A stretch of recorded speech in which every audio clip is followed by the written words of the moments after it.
like not really good. I think actually the EMEA's A season region is the best in the world. I like that. All right. I like that. I like that. Talk that talk. Like man. even if we cut out Latif, like we don't even need him. Like he's just a cherry on the top. Okay, dude, you don't even need Latif. I see how it is.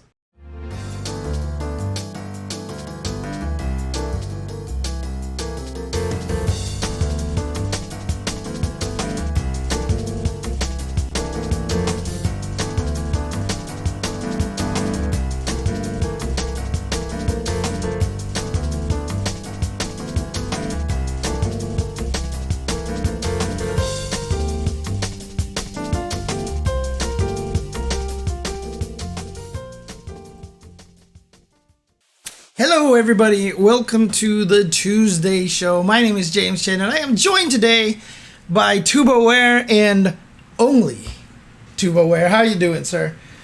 You know, we finally got rid of that jerk, David, and I couldn't be happier. It's about damn time. The true two stars of UltraChenTV kick out the Ultra and bring in the Tubo. Yeah, we've been planning this coup for quite some time. We're going to be changed to Chen pretty soon. So it's going to be TuboChenTV generation spacing, and that's what it is. So no, honestly, obviously, 2 days ago, David did tweet out that he did catch COVID. Unfortunately, all of us who have been doing our best to try to stay away from it has not. Dude, it's been rough, man. Like I said, we were saying before the show started, so many people that I know have been catching COVID who have been, being very diligent about being safe about it. But thankfully, due to the vaccines and stuff, most of us are being pretty, it's just been hitting like a really bad cold, basically. Yeah, everybody's got it. Yeah. Can't get away from it anymore these days. We're all exhausted. Yeah, and that's really, honestly, that's the whole thing, right? It's just like a lot of people are just like, and so like you're not being as careful, and then one person not being as careful just spreads it to everybody. So you're only as strong as your weakest link. Exactly, right? Exactly. So look at you using old man euphemisms, dude. So I told you, dude, I'm old now. I'm 34. Jesus. Dude, you're still a baby, dude. I'm like two weeks away from retirement, man. I'm telling you. You're not even halfway through your 30s yet, dude. Come on. I'm so tired already. Dude, I'm already more than halfway through my 40s, okay? Look, I don't want to... I can't imagine how you feel. You must just be in the ground, like 3 feet already. Like that's Trust me. I'm already dead inside. Yeah, dude. I'm definitely already dead inside. That's how it feels right now. But you know what's not dead is the Tuesday show, continuing on its what are we in, our 10th year now? God, it doesn't even feel right. 11th year. We're on our 11th year right now, dude. It's crazy. And what are we talking about today? We are talking, it might be a little bit of a short day today. Obviously, we don't have David rambling to take up all of the time, as he always does. Yeah. Talking about useful things like the law and maps. Using big vocabulary words. See, now this show is going to be at the point where you'll understand all of the words that we use on the show. So there you go. No more of these crazy fancy SAT words. No more nerds. Yes, and anyways, we are going to talk about Combo Breaker coming up here. Then we're going to move straight into the interview with Retus of the Salt Mine League. We're going to talk about our own Ultra Chen stuff over here, 5-5 matchups, the viewer matchups. What is going on? What is happening here? Oh, I'm not gonna repeat what Rita said in the chat. Oh my god. Okay, I just got it now. I just got it. I just got it. And then we've got a bunch of random news stuff over here, the mailbag. Let's go ahead and start by talking about Combo Breaker. Of course, Combo Breaker being one of the biggest events in the fighting game community. one of the best events, one of the most popular events, and for the most part, if you talk, I mean, I don't even think it's kind of a debate, but I think for players themselves, the favorite event, pretty much for the majority of the players in the fighting game community. Of course, again, that is Combo Breaker, being run by Rick Thayer, aka the Hado, who is now also in charge of Evo too. So kind of excited about that. But Combo Breaker is coming up. Combo Breaker is coming up, and registration has ended. So it has. If you haven't registered yet, shit out of luck, dude. That's the way it works. So. Correct. But the key thing is that Combo Breaker Twitter just tweeted out their registration numbers, and these registration numbers are pretty the biggest crazy. Yet. What's the that? Biggest yet. The biggest yet overall. The biggest yet, and Guilty Gear Strive has broken the record for the most entrants at a Combo Breaker ever. Yes. I'd like to point out that Guilty Gear Strive, that tournament alone, has more people in it than the entirety of Combo Breaker 2015. Are you serious? Dead ass serious, dude. Yeah. Dude, that's crazy, dude. That's wild. I mean, anybody who tries to tell you that the FGC hasn't grown over the past 10 years is blind. Yeah. They're living under a rock. They're lying to you. And someone else I saw pointed out, which is really interesting. Secondly, I want to point out that KOF 15 with 621 entrants. I'm really impressed by that. Not bad. I was surprised by having that many entrants, but you know, with Tekken 7 at 560 and Street Fighter at 440, Street Fighter here down in 4th place. But if you take the Street Fighter players, you had a real opportunity here. Just 20 less of you. 20 less of you. And you could have had the best number for a tournament. Why? Why? Well, you the reason why all 20 of you left 20, it's your fault. The reason why is because they wanted to make sure that the entrance numbers for Street Fighter 4 and KOF 15 added together are the exact same as Guilty Gear Strive. Are they really? Yes. No, math is wild. Literally, if you add KOF 15 and Street Fighter 4, the 2nd and 4th place game, they are the same as the 1st place game. So again, really crazy out here seeing these numbers for Combo Breaker. In did I say Street Fighter 4? Street Fighter 5. Sorry. Well, you know, Street Fighter 4 should have those numbers. Disagree, but you know, I mean, again, Strive. I mean, look, for all the complaints that I know a lot of people have had about Strive, about it being a new game to try to fight, you know, the legacy knowledge, etc., and I mean, look at it, dude. This game is, I mean, I know the Evo Twitter account also tweeted out that Guilty Gear was leading the Evo registration numbers as well. You know, whatever it was that Daisuke and them were all setting out to do seems to be working, because Guilty Gear Strive here with some massive numbers. And I don't know, obviously you've been, you know, working close with Rick at Combo Breaker and stuff before. Like, how much does this surprise you to have it be over 1,000? It doesn't surprise me. Yeah, it doesn't surprise me at all. No, it probably surprises Rick more than it surprises me, to be honest. Every year, Rick and I have an argument where Rick goes, "We're never gonna sell out. It's the numbers," and I go, "Rick, it's the best event. Everything's gonna sell out," and then I'm right. So you know, Rick is probably the guy to like lowball everything, and I'm just like, "It's the best event. Everything's gonna sell out. No worries. We're good. It's fine. It'll all work out." Dude. So yeah, it doesn't surprise me that Guilty Gear has that many numbers. The only thing that makes it a little bit surprising is Guilty Gear Strive is almost a year old. Right. And it's not slowing down. Usually this is the point where games that, if they're going to take a dip, this is where they would take that dip. They'd have like a really big event at some point, and then the numbers would come down, right? Yeah. It doesn't seem like that's happening. Guilty Gear Strive just keeps getting bigger. Well, I mean, Retus in the chat actually has a really good point. I mean, save your good points for the interview, man. Jesus. No, I'm just kidding. You know, he basically says Strive has not had a big offline tournament yet. So, well, you know, it had, I would argue the Frosty Faustings was that's first big one. true. That's true. And I mean, like, it's the anime event, so like even if the numbers aren't as big as Combo Breaker, the overall level of competition is probably just as high. Yeah. Everybody goes to Frosties if you're a serious, you know, Guilty Gear player. Gear. Yeah, for sure. And again, you know, what's interesting about that, I mean, you know, talking about Guilty Gear Strive, I know I've been on this whole warpath of talking about like games appealing to players, and you know, Strive is one of the games that I feel like has been doing an excellent job on that, and I feel like that is helping contribute to this, you know, regardless of whether or not you enjoy the way the game plays and such, you know, or if you know, oh god, it's so bad compared to old Guilty Gear or whatever, you know, I feel like it's doing a lot of things right. Yeah, I mean, like we both like the game, so there's you know, of course, like we think they're doing things right, but yeah, I agree that the numbers are showing it competitively at least.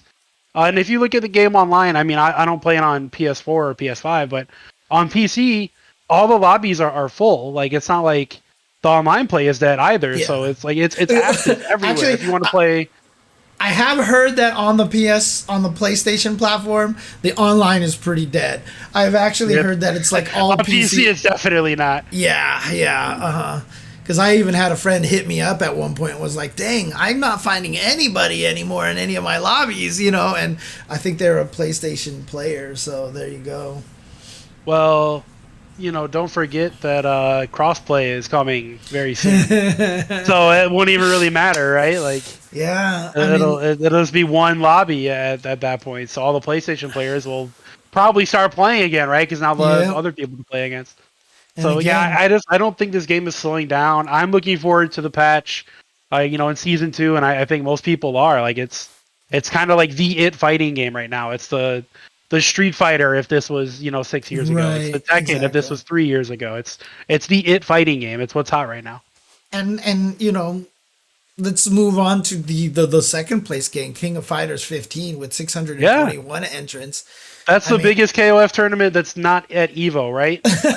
Probably. I'm pretty sure. I'm pretty sure that's the number. It would probably be bigger if their matchmaking worked. But you know, I'm just saying, you know, I know a lot of people who've quit the game because of the matchmaking, but it's just rough out there, man. SNK's got to get on the ball with their lobby stuff and netcode fixing. But I mean, the other interesting thing was you saw Rick's tweet about KOF 15 at Combo Breaker.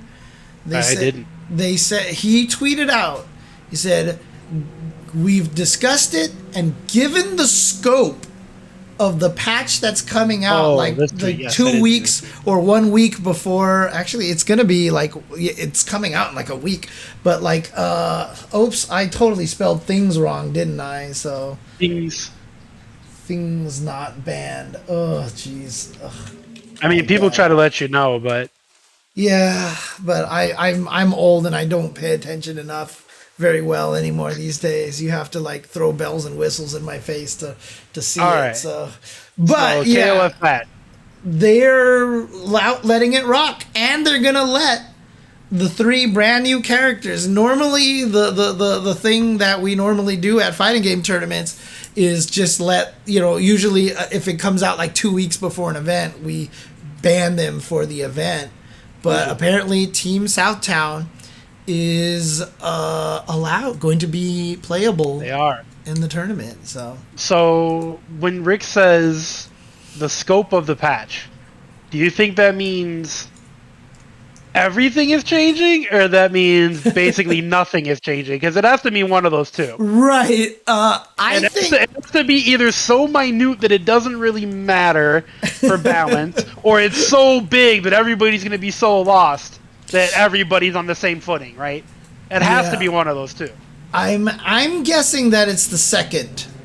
I'm actually guessing it's a big patch, a big boy. Yeah, I mean, it was in particular the way that he stated it. I'm trying to find the tweet right now because I know I retweeted it, and it was just the wording that he used for it that sounded particularly Let me see.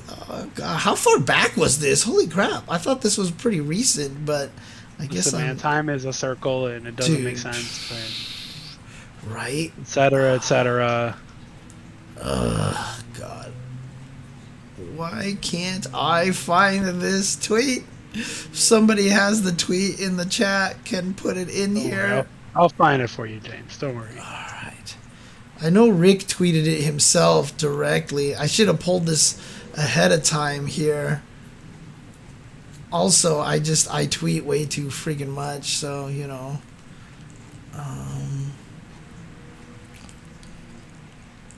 He tweeted it in 2021. All right, I'm starting to give up at this. Oh, here we go. No, that's not it. Jesus, what is my problem, dude? I cannot. Oh yeah, Rick is the one who tweeted that, by the way. GGST alone has more registrants than CB 2015 had total players registered. So he was. I did not make that up. Okay, got it. So yeah, here we go. So Rick says, due to our understanding of the scale of this month's balance patch and our desire to ensure players can practice effectively until the moment the tournament begins, both the patch and Team Southtown will be tournament legal. So what this sounds like to me, the reason why it feels like it's going to be a big change is because the way that he says he wants to ensure players can practice effectively. Because if it was a small change, then, you know, you can play the new patch, jump back to the old one, whatever, for the tournament, fine, whatever.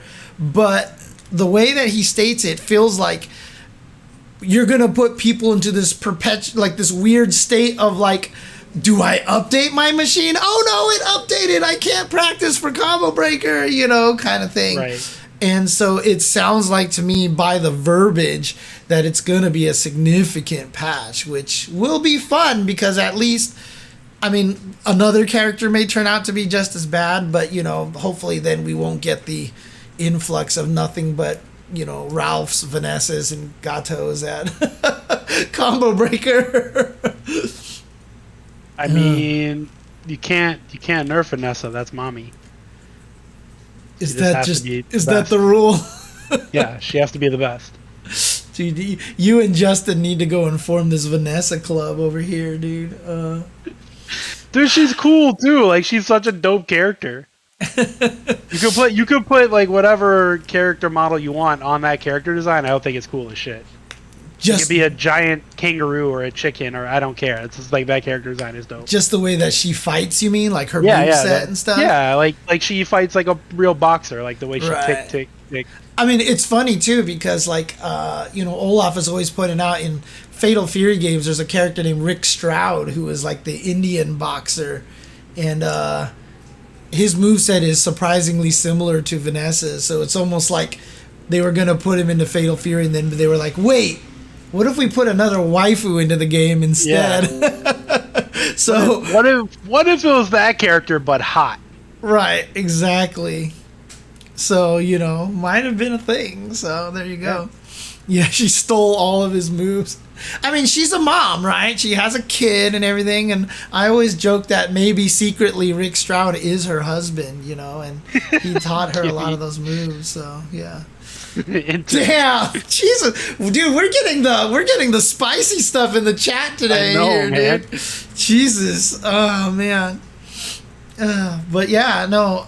Going back again, obviously to these numbers, though. I mean, it's just is BH Brawlhalla? That is Brawlhalla. It's not associated with Ubisoft or Blue Mammoth games, though. So there's no pod bonuses or anything like that. It's not part of their league schedule or anything like that. So that's probably why it doesn't have many entrants. And what is TMNT Cross JL? Do you really not know? Is Teenage Mutant Ninja Turtles Cross the Justice League? The Justice League. Yeah, you really don't know about that game? How old is this game? That's a fan-made game that has a tag system just like MVCI, basically. And it has like a complete, custom roster of Ninja Turtles characters and Justice League characters and villains. This is where I watched my parents die, Raphael, the game, basically? Yeah.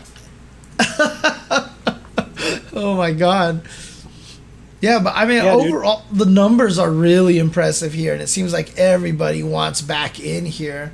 Everybody wants to play. Melty Blood here with 250 entrants. Dragon Ball still with 230. Love to see that almost 200 players coming out for Grand Blue Fantasy Versus. So, again, really impressive, and can't wait to see how Combo Breaker's gonna go, dude. It's gonna be a fun event. Yeah, I mean, for sure. It'll be cool to see everyone and stuff. I'm not gonna lie, I'm pretty worried about COVID, but what can you do at this point? Dude, we were talking before the show. We're both kind of like at this point, we're like, we hope our COVID isn't bad when we catch it, you know? Like, that's just kind of how it's just kind of how it feels at this point in time. So, but yep. I'll be honest with you, I don't even know what some of these games are. BRX is Bloody Roar X, right? Yeah, that's Bloody Roar. And then NASB is Nickelodeon All-Star Brawl. Yes. Okay, there you go. Those are the ones that I was confused of. And of course, there's Myst, you know, that old school game with the really cool graphics that has the competitive game. No, it's the mystery tournament. Myst Speedrunner tournament. Yeah, mystery. Oh man, here we go. Teenage Mutant Ninja Turtles Cross Justice League is a fan game developed on Mugen by Kamikaze and finished on 2020. Game, the game mashes up the Super Nintendo versions of Teenage Mutant Ninja Turtles Tournament Fighters and Justice League Task Force into it. Dude, Justice League Task Force, if that's the game that I'm thinking of that was on the Super Nintendo, that game was awful. It is that game. They just use the sprites, though.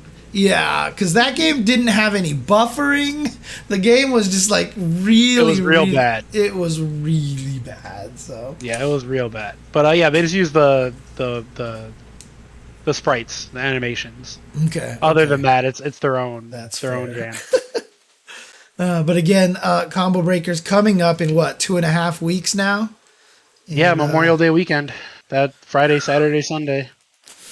Man, okay. Here. Yeah. Oh, speaking of, we are going to have Rick on as our guest next week. That's right. Talk about Combo Breaker, and he'll tell you guys all about, you know, Ninja Turtles and everything Combo Breaker. So if you guys have any questions, hit us up on Twitter at UltraChenTV, or, you know, in the YouTube comments.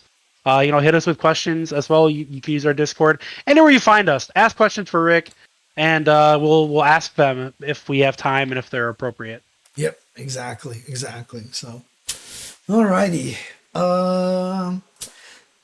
That's all I've got for Combo Breaker. Do we just want to move on to interview with Retus? Let's get Retus in here, yeah. I know he's sleepy. He said he's nervous because we're going to grill him about all the really hard-hitting questions, like why he's the Salt Mine League and not the Peppermint League or something like that. So we'll see what he actually has to say about that. But let's go ahead and take a break, and when we come back, we will have Retus of the Salt Mine League all the way from Germany on the stream. Be right back, guys.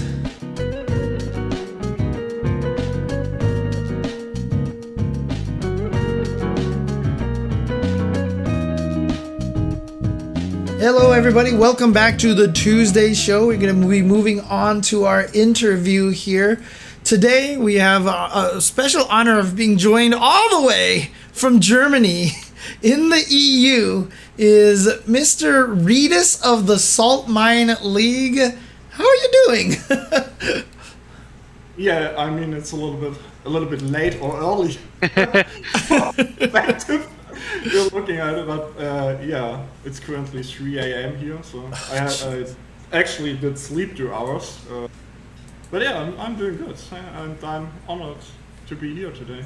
Honor is all ours, man. Thank you so much for being up at this ridiculous hour to hang out with us for a bit. 3 a.m. your time. But yeah, again, what is time anymore these days, right? So who cares? Exactly. But you know, for those people who aren't familiar with you, obviously you're running the Salt Mine League. We'll get into the Salt Mine League details in a little bit, but usually before we get into that kind of conversation here, we usually just try to find out, how did you get into fighting games even in the first place? Like, what drew you in particular into fighting games so that now you're this major TO in the EU, you know? So this is actually a funny story. Like pretty much everyone, like I played Street Fighter 2 on Super Nintendo as a child, but then like and Mortal Kombat and all these old fighting games, right? And then I completely dropped out of it. Like I didn't play fighting games at all. Like, and then someday I was like, I saw Street Fighter 5 on Twitch actually, and I was like, wow, this game series still exists. Like I was knowing like Street Fighter 4. I watched a little bit of it, but I never liked Street Fighter 4. So Street Fighter 4 could never have brought me into fighting games. Yeah. See, smart. Nah, sorry. I just think it looks bad. It played bad. Like I didn't like it. Like if somebody else likes it, cool, but it wasn't for me. and then and then I was actually. So actually Arturo brought me in. Like I was looking up streams. I tuned into some random the first stream I saw there was Arturo, and I didn't even know who this guy was at that time. Like I watched actually him playing Street Fighter 5, and then I was like, hey, this game actually looks cool.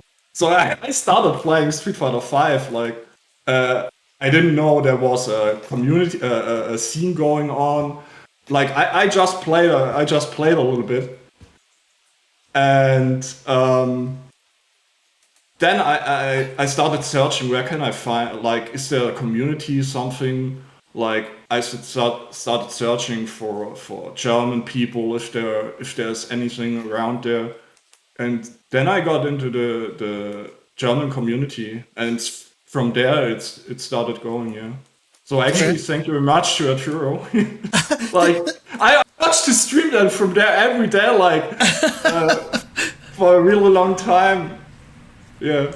Dude, it's crazy because, like, you, like I said, currently you're running Salt Mine League, which is like one of the biggest European events for Street Fighter 5. And you said that you've just kind of gotten into, you know, I mean, obviously you said, I mean, when you used to play Street Fighter 2 and Mortal Kombat back in the days, like how competitive were you? Was it something that like you were really, really into, or were you just kind of just playing it casually? I was a child, so I just casually played it. So. Right.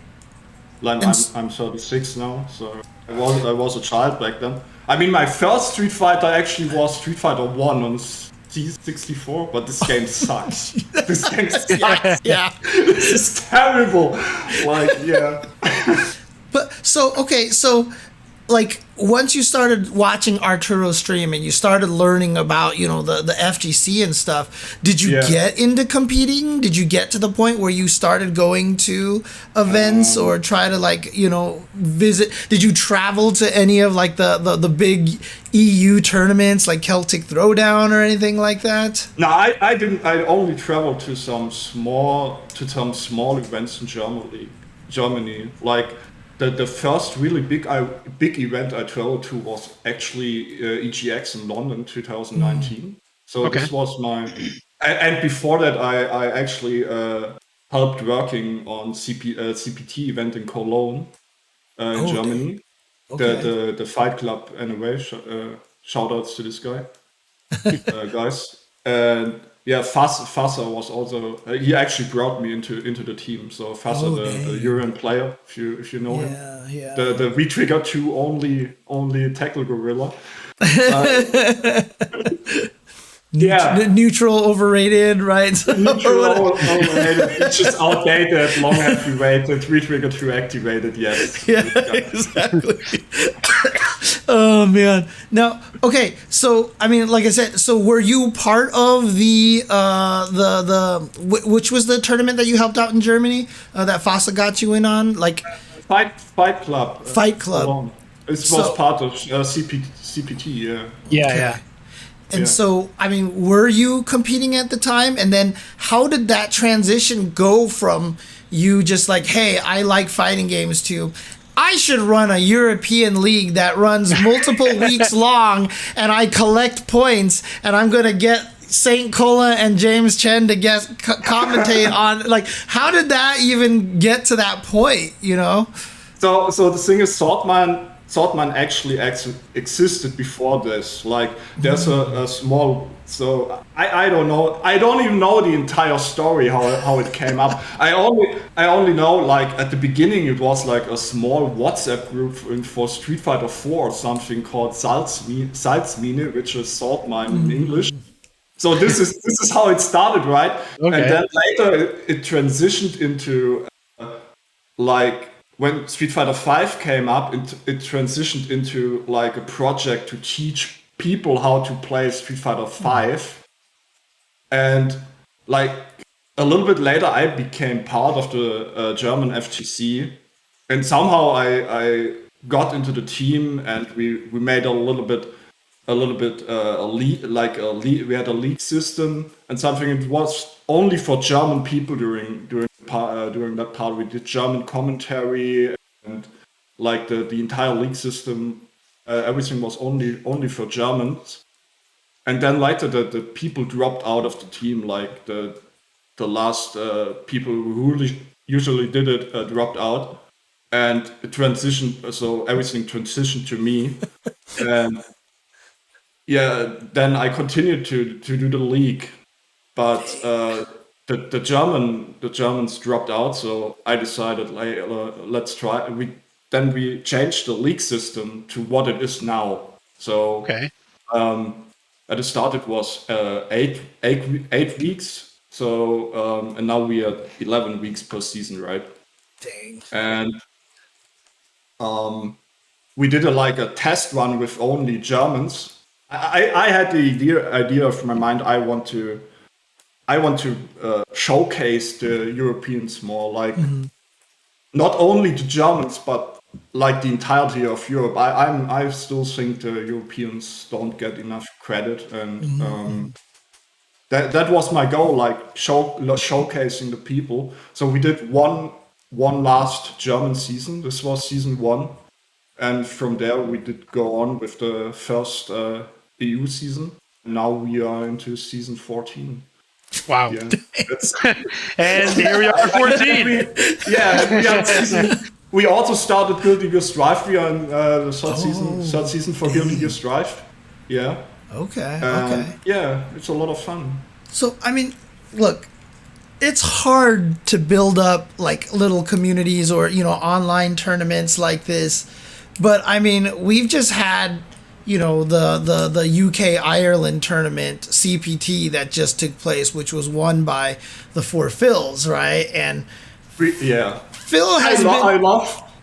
Sorry. No, go ahead. No, I actually love watching these people getting better over time. Like, for example, Reikemans, Barnett, the 4 Phils, and so many people who entered over time, started entering over time and become that's what I want, like showcasing these people and watching. I always enjoyed watching more over playing, like watching and organizing stuff. Is that what I want to do? I don't even enjoy playing that much. Like, it's stressful. That's why it's stressful. No, not only because of that. Like I was never like, hey, I did enter tournaments. But I was like, no, I'm actually want to run this tournaments like this. So you're like the kid that doesn't want to be on the sports team. They want to take all the stats and write down all the stats and get all the players organized. Exactly, that's okay. Yeah, I got you. I mean, I did something similar before for other games like Counter-Strike. Okay. All right. Yeah, I organized offline LAN parties in my earlier days. Cool. I mean, the thing is, like, you have Problem X playing in your tournament. You have, like I said, the current CPT champion, and in fact, maybe a lot of the credit goes to him being able to play in Salt Mine League so often. You have Hurricane. You've had Mr. Crimson on your, like, you have like the who. Like this is like literally the who's who. The best in Europe, Right. Yeah, and for Strive, for EMEA, yeah. Yeah, I mean, I'm sure you've got like Latif and everybody playing in your Salt Mine League right now. Latif actually doesn't enter online tournaments that much. I mean, he played when we hosted. We did the Arc Revo events for Bandai, and then he entered, but he usually doesn't enter that much online events. How did that come about? Like, how long did that take after you took over and you're like, you know what? I'm opening it to all of EU. Was it like first week, Problem X is like, yo, I'm in there. No, I'm taking the Salt Mine League, right? Like, how did you get... It wasn't like this. How did you get to that point? You know? It was a process, I think. Over time, we got...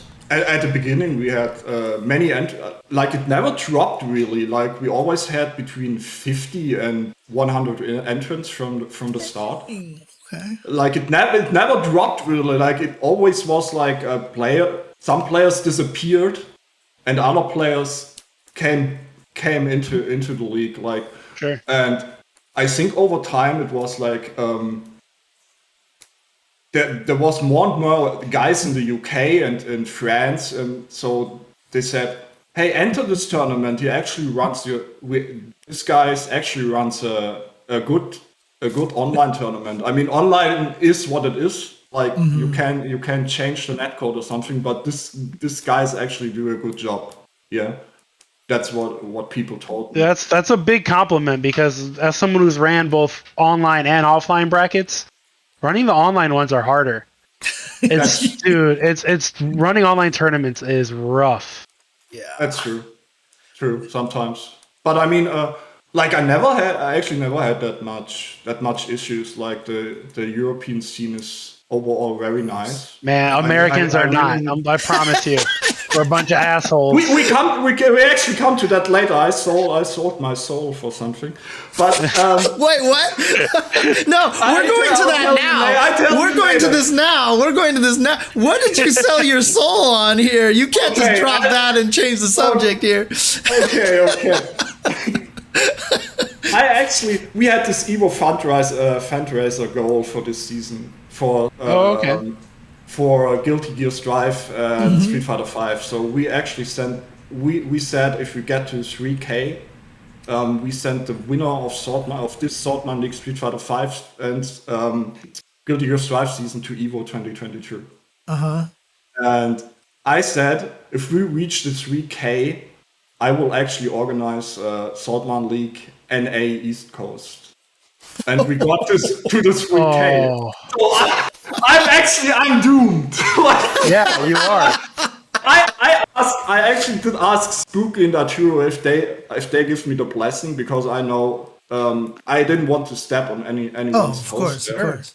So it was important to me to ask these people if they're fine with it, because I know NABC is not a thing anymore online currently. So I said, if we get to the goal, I do it. I get a team. I get a team together. Yeah, and we actually will won a Salt Mine League NA East Coast season. See, it's called come full circle, right? You got into this because of Arturo, and now you're slapping his event down with your own event by taking over. No, just kidding. Hold on, this is fake news, man. Oh man, get out of the way, Art. Like, obviously the pandemic has made it so these online tournaments are much bigger and much more important, right? Was that a major factor in you deciding to do this? Was the pandemic, or you've been doing Salt Mine League even online before the pandemic? We did Salt Mine League long before the pandemic. Yeah. Like it started in early 2017. I got part of the team. And from there, it always was a thing. Like it was a thing for Germans, and then later it became a thing for Europe. And from there, it did grow up, and more and more people said, "Hey, this guy is doing a good job." And then, like suddenly, the more better players and the pro players started entering as well. It was never really about prize money. We don't have big prize pools or something. That's not. Like sometimes we get a it's actually hard to get sponsors in Europe. Yeah, it's hard to get sponsors anywhere. Trust me. Yeah, I mean, I actually lose money with Saltmine League every weekend. Like, I'm only doing this as my hobby. I lose money every single weekend with running these events because I put most of the money into the prize pool. Right. But the community is helping a lot. Like, we got to the 3K goal, for example. This is amazing. So we can actually send out players to Evo. I think this is amazing. So cool. Yeah, it's cool. Amazing thing. Like I want these guys to do some damage at Evo.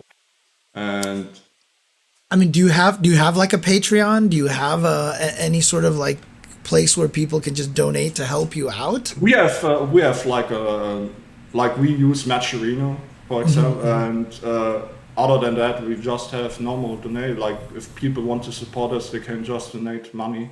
And Nice. that's pretty much all we do, yeah. Or give us a sub or whatever, yeah.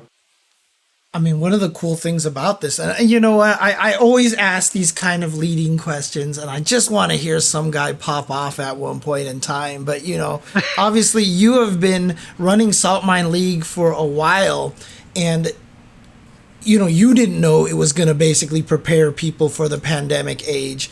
But, you know, for Phil's, I feel like he was starting to come up from Salt Mine League. That's like where a lot of people were first starting to hear about, you know. How much credit do you give to the Salt Mine League for Phil's win this past weekend at CP2 EU? Did you guys create a monster? Is this all you're doing here? No, it's not all my doing. Man, come on. I'm a nice guy. It's not all my doing. Like this guy showed up every single week. Like right now, I know he's more of a content creator, so he doesn't enter that much anymore. But I mean, he played like how many seasons? Like 6 seasons or 7 seasons. Like this guy showed up every single weekend. He grinded a lot. And he entered every single tournament there was there, like Muscle Noobs events and some other events as well. And this guy did a lot of work. Like he also entered offline events like EGX 2019 in London, and he improved over. Clearly the tournaments helped him and prepared him. Yeah, damn straight. See, there you go. It's true. Like it's true. A lot of people actually, I think, don't get how important online tournaments are. Mm-hmm. Like people, if you enter tournaments, even if you're playing from home, it prepares you for like the offline events as well. For all the stuff, like for the competitive part of it, like. And I see a lot of players who actually did go 0-2. They started getting 1-2, and then 2-2, and then they made it into top 32, and then top 16 and top 8, like Ricky Metz Barnett, for example, and other people. And I love this. I love to see that. And I think online tournaments are a good way to help these people, give them a platform to compete against each other. And a lot of people actually can't travel. Like there are people who can't travel to offline events, and they also want to have this competitive grind and so on. Sure. And yeah, I mean, for those people who aren't aware, Riekemans Barnett was the Monat player who won CPT, the Nordic region, last year over Phenom. You know, I mean, it's just not like... Yes. So, and I know him back from the day he started entering in Season 2, and we are now in Season 14. Dang. He even had a different name there back then, and he was like... Yeah, he always was good, but not as good as he is now. So. That's so cool. Yeah, so I mean, you said you're losing money on this every week. It's not like your main job or something, but I mean, if you had the opportunity, like if you found a way to make this so that, you know, you're Twitch subs or whatever, are helping. Is this something that you'd like to look into? Maybe turn Salt Mine League into a big offline event? What are the plans and the goals? If I get the money, I actually would do Salt Mine offline event. Like, for sure. I never was like I want to do this to make money. This was never my goal for real.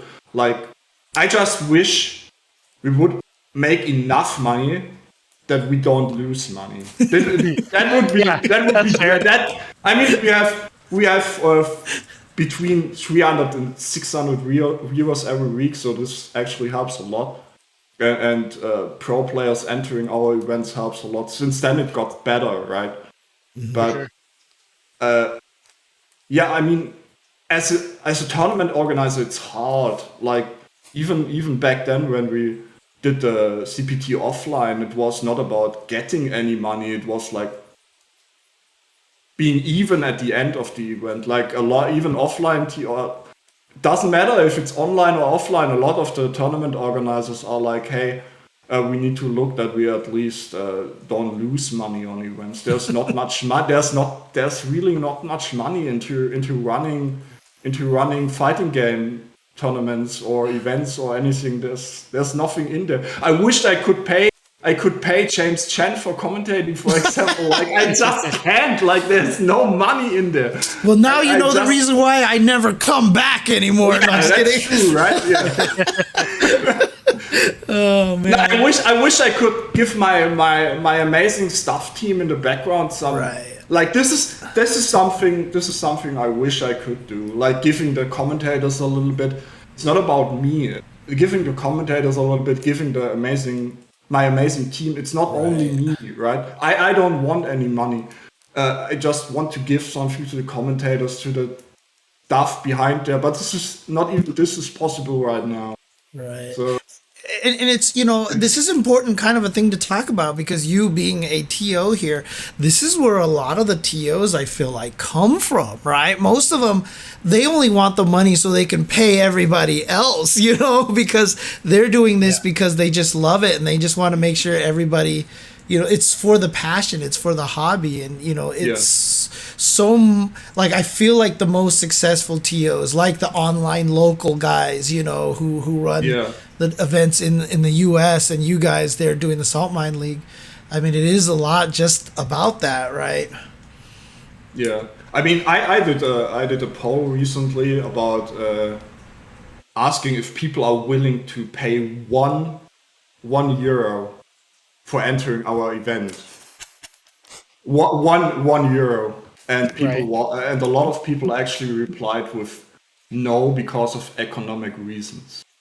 Oh, interesting. So, interesting. Yeah, this is. The vote still was like 60% yes and 40% and like 10% was like, yeah, we would pay even more, and the rest was no. So it was like 25% no, 25 to 30% no, and also I was like, if so many people not even willing to pay €1 to support our events, then, and I lose this many players, I'm not gonna do it.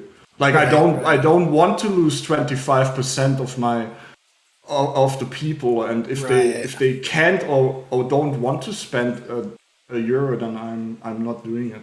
But I was really interested if people are willing to pay money to enter online events. And there was a big discussion on Twitter that TOs should start doing this. Like, even online TOs should start doing demanding entry fees for the event, but it's super hard to implement. Right. I mean, in the US, the reason why we don't have entry fees for tournaments is because it's illegal in like 7 states. And so, like, we would then literally have to just deny 7 states from being able to enter any of our stuff. So, oh man. Yeah. But, yeah, it's rough. But yeah, I mean, are you guys?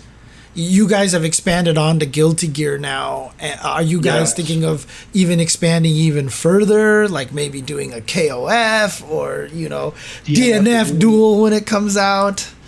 The issue is my time is limited at some points. Like I'm already running 2 events, and I'm also working on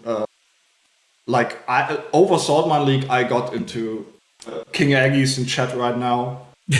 I learned King Aggie brought me into the team for ICFC and for other like doing Arc. I did TO Arc Rero. I did TO Evo online last year, and now I'm the head admin for CPT EU online in Middle East. Dang. So that's what. Yeah.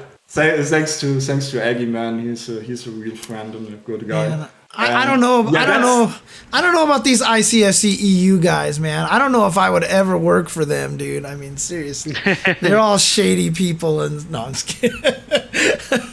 Obviously, I helped with the ICFC Guilty Gear stuff. So TOC as well. Yeah. Oh man.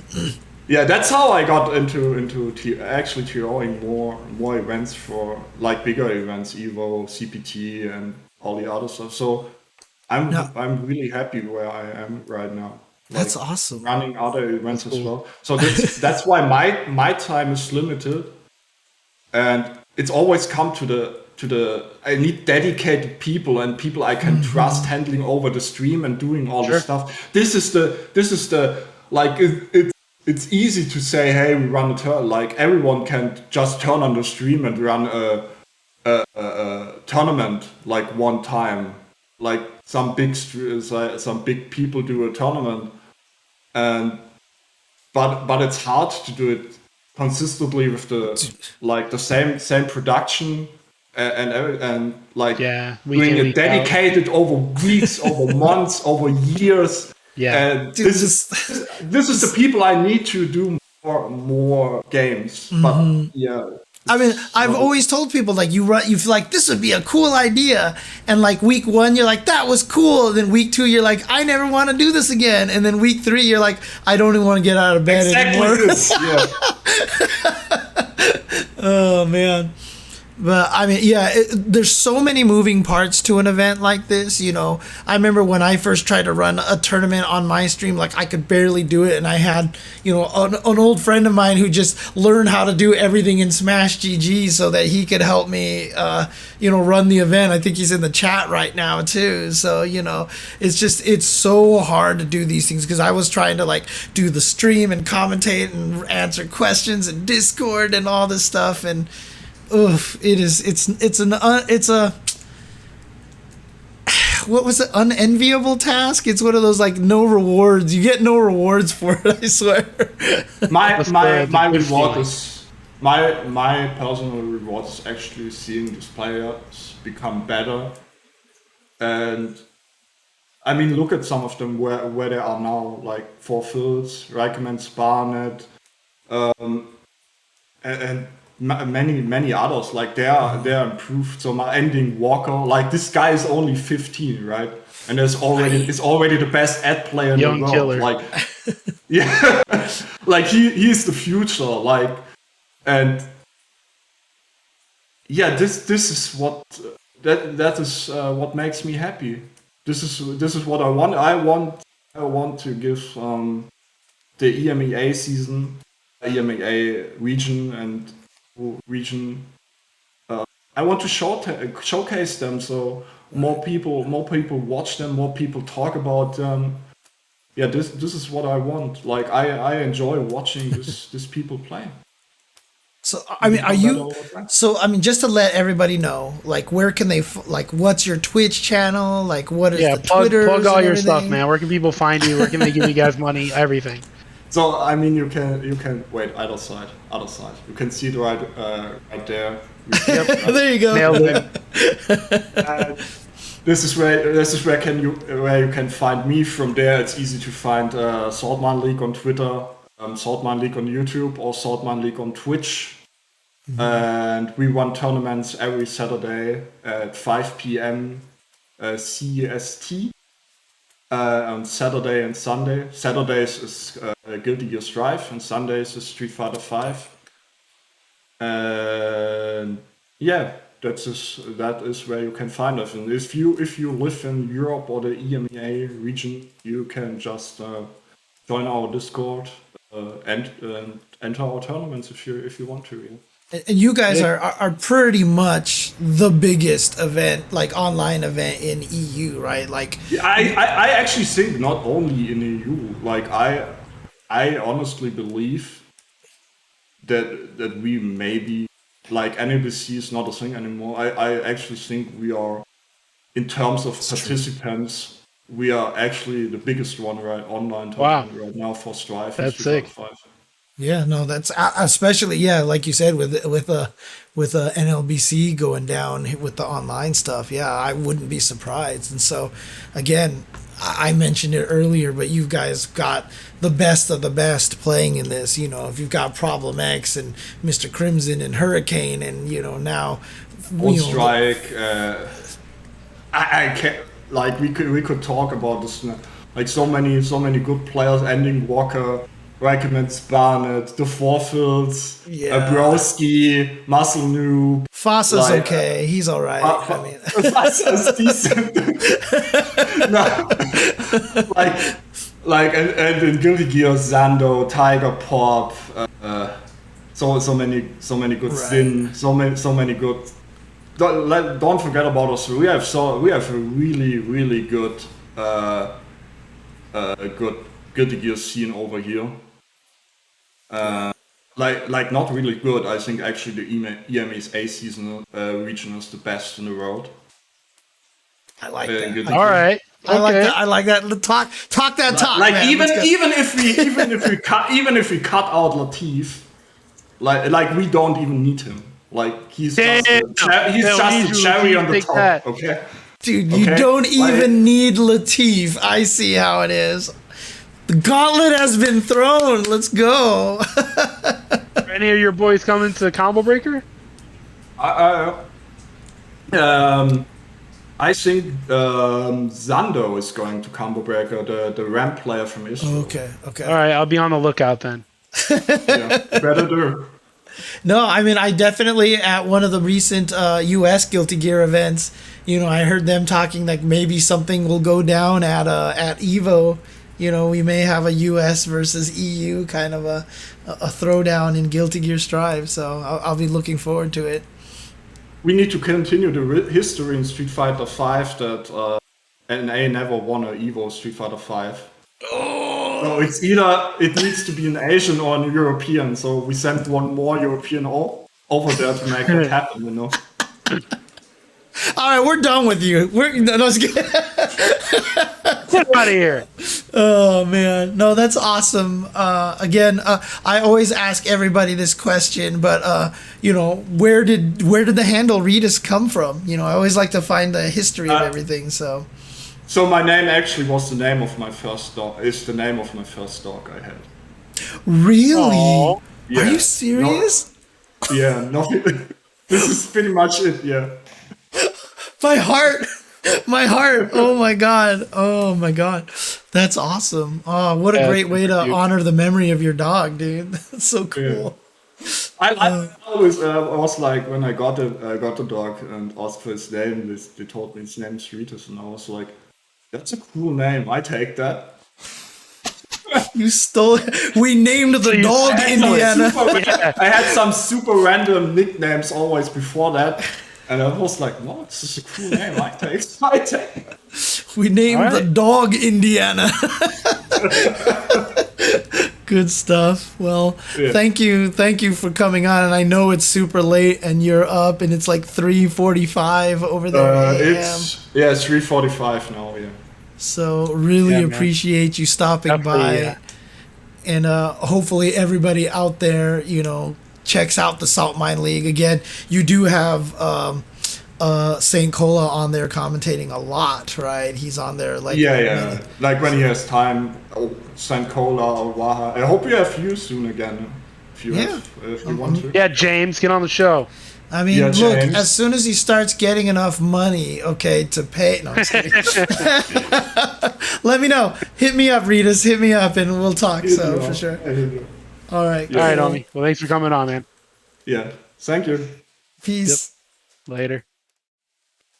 And there you have it. And so I guess Retus, we could just have him jump off the call now. But yeah, no, shout outs to him, the Salt Mine League. Like I said, just doing so much work over there in the EU region. And yeah, like you said, with NLBC down at this point, might be the biggest online tournament in the world. I mean, I said it earlier, if you haven't seen the growth in the FGC in the past 10 years, then you're living under a rock. And it doesn't mean in just America, it's everywhere.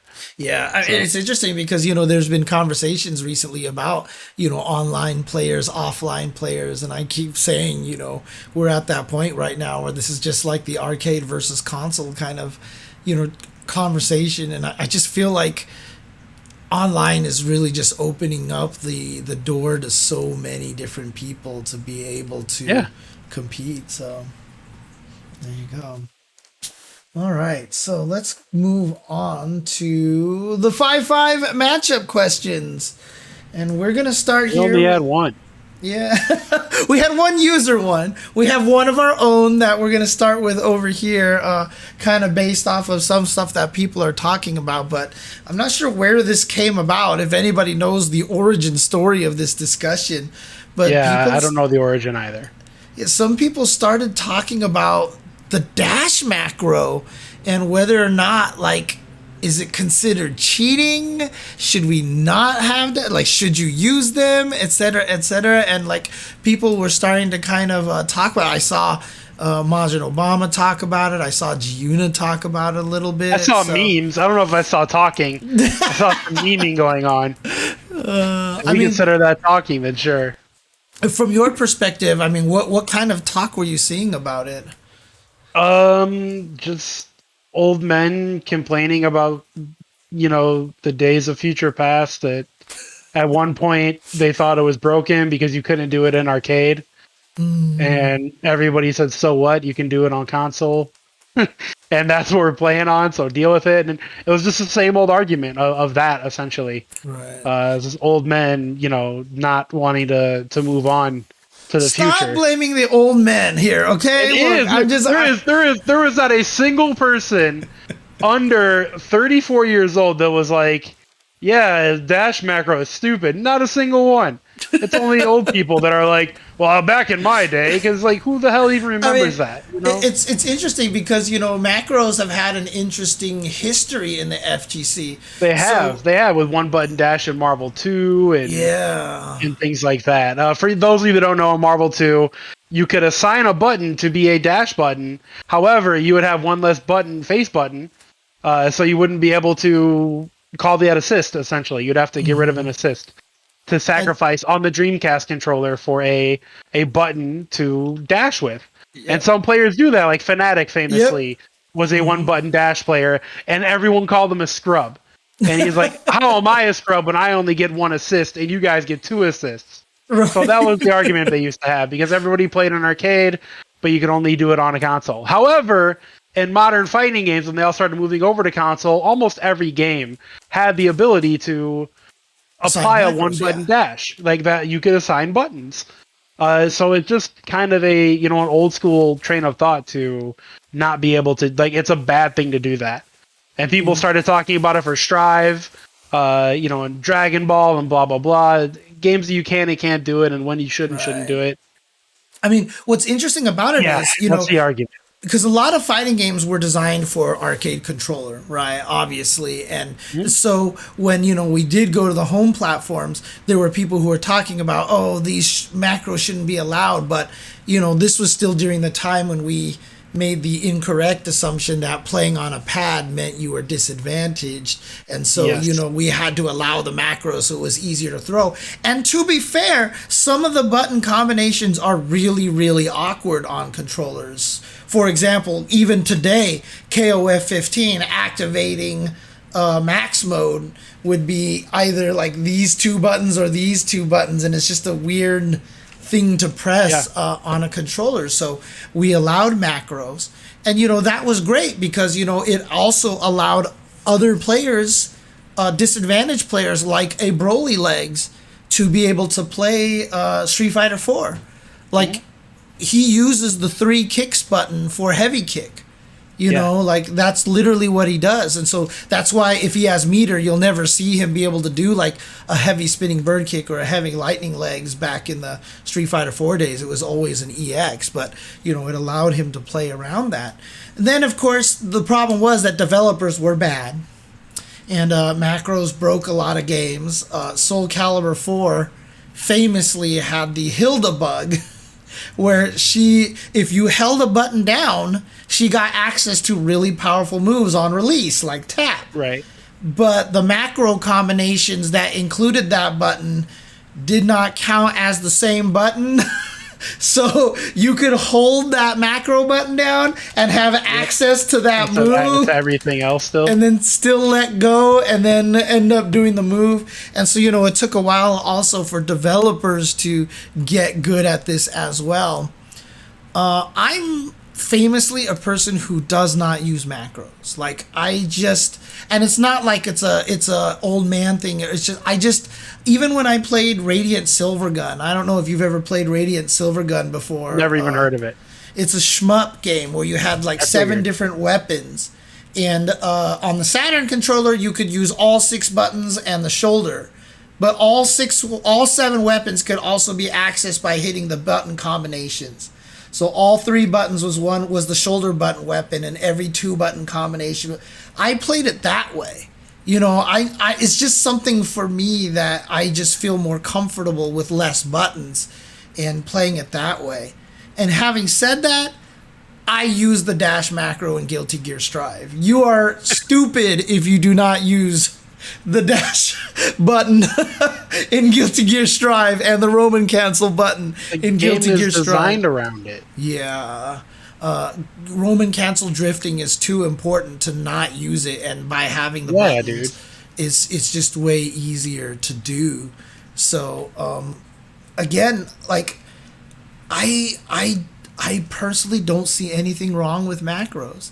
You know, as long as the game is designed with it in place, designed, you know, with the knowledge of it, and they don't introduce any kind of silly bugs, I don't see what, especially if it's built into the game itself. Yeah, if it's built into the game, use it. That's it. Yeah. That's all there is to it. Obviously, if it's like a full schedule controller where the button and a direction. That's different. That's a hardware thing. That's a bannable thing. That's something you can very easily say no, you can't do that. When something's included in a video game, it's real hard to say no, you shouldn't do that. Yeah. It's real hard to argue that.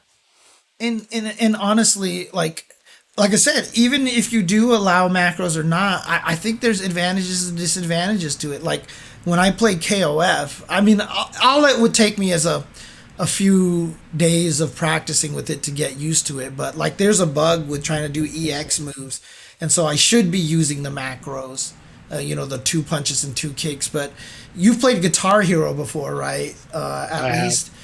I get Guitar Hero when I play the game. When I switch over to the macro buttons, then my hands are shifted, and then I'm pressing the wrong buttons for my attacks because I think my hand is over here, but it's over here, you know, kind of thing. Pinky.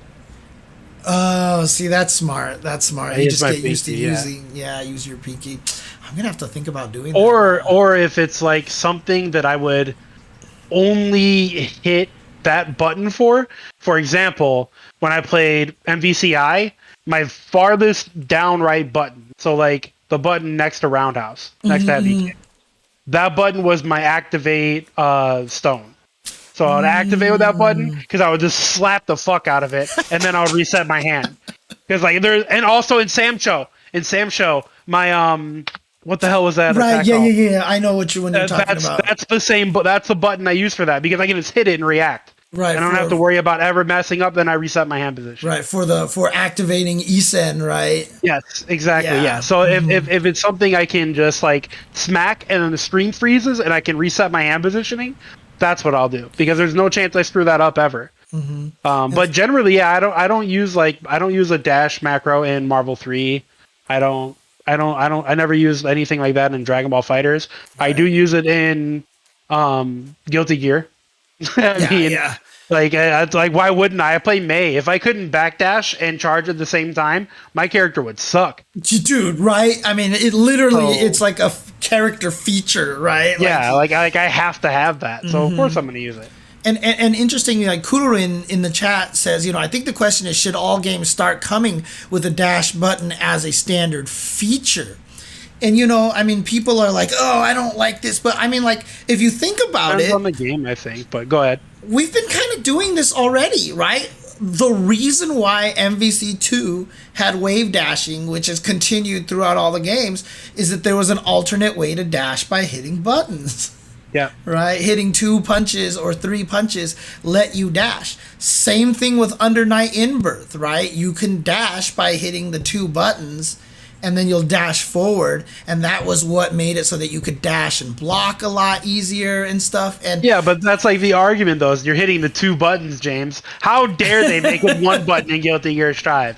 How dare they make it? You can't screw up 1 button press, but you can screw up 2. That's like the argument. It's so stupid. It's such a silly argument. At this point, I don't even think it's necessarily a thing. I mean, there's so many layers to it, right? Do we want button combinations for dashing? Well, that's already existed forever. It depends on the game. Like, I don't want it in Street Fighter V. I don't want Guile to be able to backdash and throw a Sonic boom. Yeah. I don't want it in certain games, but in other games, yes. Like, I think it just depends on the game.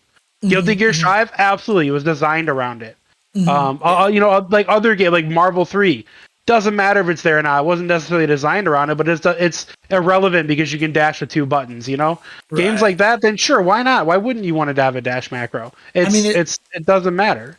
I was trying to learn mag loops in Marvel 3, and I assigned one of the buttons to the dash button. Yeah, why to wouldn't the you? two punches. And it made that combo 10,000 times easier. And I don't see there's any reason not to use it. And again, it's kind of like the same way I feel about, Electric Wing Godfist. Obviously, stuff like those cross-up controllers make those things like really, really easy. You can develop the game in a way so that the controller isn't what makes it difficult. Like that's what we don't need. Like, we don't want the difficulty to come from the input device, right? We want the difficulty to come from either timing or just being able to know your sequence or knowing the subtleties of the combo and stuff like that. Those are the things I think are important for the like, me, I'm an execution junkie, but like having it so that it's based on the controller making it difficult, I just don't think that's a thing that we really need anymore, And, the argument then comes down to, then should we make it so that, special moves shouldn't require motions or whatever like that. And then games like Granblue and DNF Duel, I think, are doing a good job kind of doing both of them, right? Yeah. So, yeah, there's definitely an in-between, and it's been shown. Yeah. And frankly, I just like doing motions because it's fun. It is fun. Like, there's just something about doing the. That's why I don't use a dash button in Marvel 3. I like plink dashing. Oh, like it's fun. It's fun for me. Like know, and it's easier for me, to be honest. Yeah. So, in my opinion, I think it's kind of a moot debate. Anyway, I really don't even think that there's anything wrong with dash macros. Yeah, I don't even know why the argument came back up again. It's stupid. It's archaic. Let's move on. See, it's not all old men, dude. It's mostly older players that were complaining about it. Mostly. Yeah, I mean, honestly, because there's no world in which players who grew up with fighting games, mostly on console, would even think of this as an issue. Like, they're just born into it. And there's just no. Oh, someone suggested it as a. Okay, see, there you go. Thank you, Morrison, for a little bit of the background. Someone suggested. I would not want to put that in Xrd. I don't. Yeah, the game wasn't. So. The game wasn't designed for it, so yeah, probably. The game didn't think of that. That's again, it just back to each. Each game has their own design around it. Yeah, no. So it was not designed with that in mind, so it shouldn't be put into Xrd. But if they made Xrd... Thanks for the origin on that. I didn't know. Yeah, exactly. Thank you. But if Xrd somehow decided to come out with a official new version where they added it in and they designed it around that, sure, okay. But if we're just modding Guilty Gear Xrd and putting a dash button into it, then I don't think that's the right way to go. So I would agree. Okay.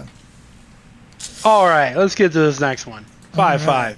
So this was the only viewer one so there's no voting today. We only got one question in here. So this one, whoops, let me do the smaller text over here. All right, so the question is asked, and this is a fascinating question to me. When do we reach the point that the players know more about the game than the developers do? Have any recent games reached that point or are almost there?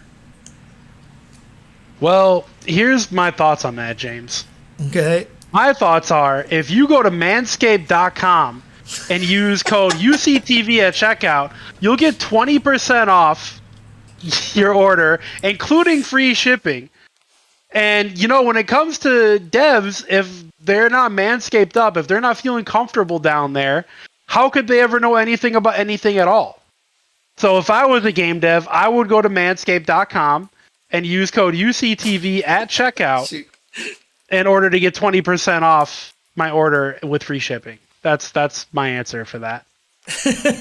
Yeah, and again, thank you to everybody who helped us the first time. And I need to change the screen to put all the Manscaped stuff back there because I just tried putting it back, but I'm getting womp womp. We broke it. Sorry. It's broken. Yeah, I'll fix that in just a little bit. My serious answer to this though is this is a classic gamer doesn't understand how game dev works question. Yeah. And I'm not trying to be offensive to whoever asked that, because this is like what most people think of game dev is that all the game devs that worked on this game know everything about the game, and they think they know all this stuff and we know more. The real question to that is what person that was on the job for that day that decided this balance change works and got it tasked with like the other 5 members that work on game balance. Like those are like, there's like, you know, like a smaller amount of devs that do that stuff compared to the, you know, 400 devs that are working on a video game at any time that are working on art or UI or writing for the story, or they don't give a shit about that stuff. Game dev is more than just, when do we know more about the devs? That's not how this works. There's a small group of people that you'll be arguing with, right? Yeah. And so the thing is, you never will know more than a dev. They can literally see the code of the game. Sort of. No. You can discover things that they didn't realize could happen. Right. But I don't think that means you know more than them. It means things were discovered after release, which is very normal. I think what the question is less of like actual devs, but I think they mean like the battle planners, right? Like the guys who are designing stuff like that. That's what I was trying to correct them on. And it's not the whole dev team. It's a very small group of people. Yeah, and I personally actually believe, I'm kind of with 16-bit on this one, that I feel like the players know more than the devs do on day one. Like, I just feel like once the game is out, like, these people are so good at finding stuff, and there's just so many damn people who are playing the game. Plus, I also stand by the fact that if I ever got to work on a fighting game, right? Yeah. I mean, there are situations where, for example, Keats still knows like tech and KI that people haven't found, right? Like, but Keats is also really fucking good at fighting games, and you know, he finds crazy shit like that. But as a fighting game developer, I think if you design a fighting game in which you know everything what your character can do at the game release, you've made a bad fighting game. Like, I really honestly believe that. Like, fighting games need to be designed by character moves and by systems. That's what it needs to be ruled by. Because once you get to the point where you're coding a game, and, you know, I've talked about this in terms of philosophical design that I'm not a fan of. Me and another combo video guy, Madge, used to always talk about this kind of concept. You know, we've always hated, like, specific character exceptions and stuff like that, you know, like like in the juggle video that I did, like they just made it so that Ryu's super fireball cranks the juggle count to 99, so you just can't combo after it, you know, like, oh, this character in Marvel is just gonna get a 200% speed boost and then this other character will get a 0% speed boost, you know, like, we're not as a fan of that as just creating a game that just is like a playground, is like a sandbox, you know, like an ultimate sandbox that if someone finds something crazy to do with something that the devs didn't think about, I think that's a success of the fighting game. Well, yeah, and I mean, you're going to get that out of any competitive video game that's worth its salt, right? Like, and that goes from like shooters to RTS to fighting games to sports games. All of them, like competitive players, are going to find loopholes and new ways to do things that the devs didn't think of. That doesn't mean that you know more than the dev, though. That just means you're doing things that they didn't expect you to do. Right. That's you know, that's a whole different like ballpark. Like the whole know more. Like what does that even mean? That could mean so many. Like that could be taken so many ways. I mean, like, to this day, I guarantee you don't know more than the people that can see the code of the game. They can literally look up shit in the code of the game and tell you for sure this is what this does or what it should do, right? You don't know more. You've just found different ways to apply what they've created, which is really dope, and that's a sign of a good game. I agree with what James said. But that's not like a know more thing. I mean, that's a discovery thing. Right. So, for example, you know, like I know like Hanzo and I used to debate about this in Marvel 3 all the time, whether time was a factor in terms of hit stun decay in Marvel versus Capcom 3. You know, and we'd always go back and forth on it with, you know, here's my proof, here's your proof, whereas the devs who programmed it would just be able to tell you, you know, right? Yeah. There's definitely those kind of situations, but, you know, I guess from a philosophical standpoint, again, you know, for this question, a lot of people in the chat. By the way, what's that? Time does matter, by the way. There's a lot of evidence towards it, and there's a lot of evidence against it too. So it's a tough one, right? Because you can do a combo starting from a raw launch, and the difference in time by like 2 frames will make a combo drop or not. But if I do the exact same combo starting with jab, jab, jab, jab, jab into launch, that doesn't make that later part drop. If time was a factor, it would. And so that's the argument against that. So there's definitely something to it, right? There's definitely something to it. And again, I mean, I can only speak to like the characters I know well, but if I start a combo with Nova or Deadpool with a bunch of stand Ls and I go into my normal combo, that it won't connect. I don't know if maybe that's a different character thing. Maybe. Also, there's like soft knockdowns and things like that. Right, exactly. Like, and anyways, we're getting way off topic. In a way, I bet you some of the devs who work directly on that don't even know how it works. I mean, not anymore. That was 10 years ago. Right. Over 10 years ago, 11 years ago. I mean, honestly, like I've been told a story like the way TACs work, you know, how when you start a TAC and all hit stun decay goes away until you reach neutral, was a placeholder. Yeah. And it just never went away. You know? Like things like that happen, so. Oh, man. Right, you can look it up for debugging. Yeah. Okay. Let's just go into the random news pile, shall we, over here. A lot of like little funny things going on in the FGC. Do I need the smaller text? Yes, I do need the smaller text. Okay. Just want to announce that First Attack 2022 has been announced, and I think for the first time ever, it's a 3-day event, and that will be taking place on October. Let me get the actual dates here for you if I have it. It's going to take place on October. Oh God, this wheel mouse is too slow. Oh, this is Rick's. That's Rick's Twitter. You're on Rick's Twitter. It's weird you're creeping on his Twitter. There's your own Twitter. It's weird you're creeping on yourself. Yeah, I'm creeping on myself over here, but people can't see Weird. it, so it's okay. Well, I'm telling them though. Let them know. Oh man, God. Bro, why don't you just go to their Twitter account? What are There you doing? it is, October 7th through 9th. Where, October- James? Where is that going to be? Puerto Rico. So Puerto Rico, this is the tournament that Mono has been running, where he is now officially like the country's ambassador for esports. And so they are doing a lot of cool things in Puerto Rico. In fact, he gets better sponsors than anyone in the US or EU. You know, like you go there and he has like sponsors of like Duracell and the country of tourism. Puerto Rico, the United States. Oh yeah, it is true. It's So true, yeah. don't be a Venif. Yeah, fair enough. Fair enough. I need to exchange my currency. But yeah, no, again, really cool stuff for them. If you haven't been to First Attack, I highly recommend it. The island of Puerto Rico is so beautiful.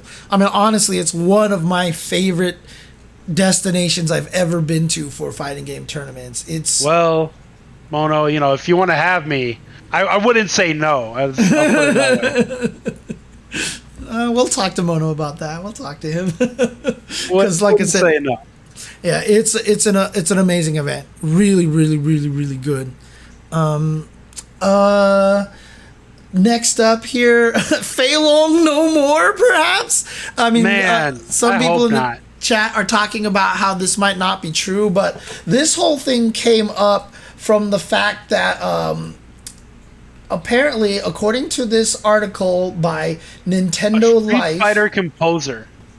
yeah, the Street Fighter composer. What did he say? He basically says, a character that I know we won't see at all. There's been a lot of discussion about it. I mentioned earlier, a character I would like to rewrite the music for would be Fei Long. I do have other sources, not only Capcom, but friends of mine in the US who are very close friends with the Lee family. And they have basically said that any kind of resemblance to Mr. Bruce Lee is now omitted for comic relief comic stuff. It needs to be honorable. That's why we won't see Fei Long again, ever. First and foremost, I think Fei Long is honorable. I think Fei Long's a super dope character. Mm-hmm. I think he's very respectful to Bruce Lee.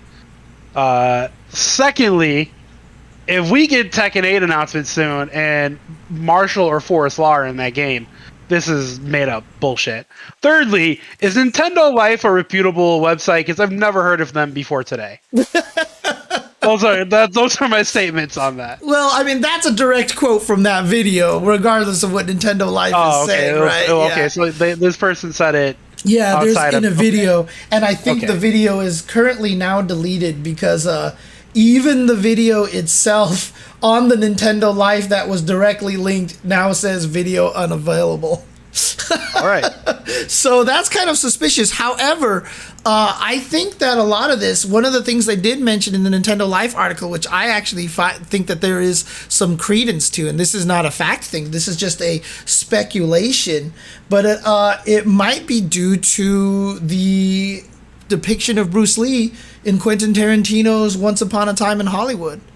Because you know, he gets beat up, and you know, Quentin Tarantino has gone on record saying that he doesn't like Bruce Lee, that he thinks Bruce Lee was mean to stuntmen, etc., kind of things like that. And so, you know, maybe this is kind of a result of that. But as you said, dude, Fei Long's badass, dude. Like, he's like Law. Sure, he's kind of comedic relief, but he might be different enough that they could get away with him. Whereas Fei Long is like literally a clone. Yeah. But again, he's honorable. Sure, he gets beat up by Ryu in the Street Fighter anime, but holy crap, he was badass in that movie. You know? Yeah, he's super cool. So I've never thought of like Fei Long is.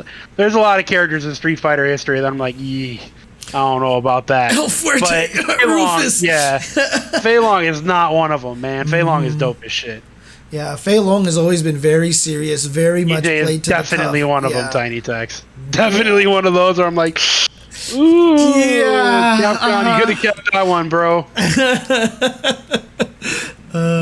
But yeah, it's an interesting conversation and always interesting on, the dangers of basing things off of real people and such, Yeah.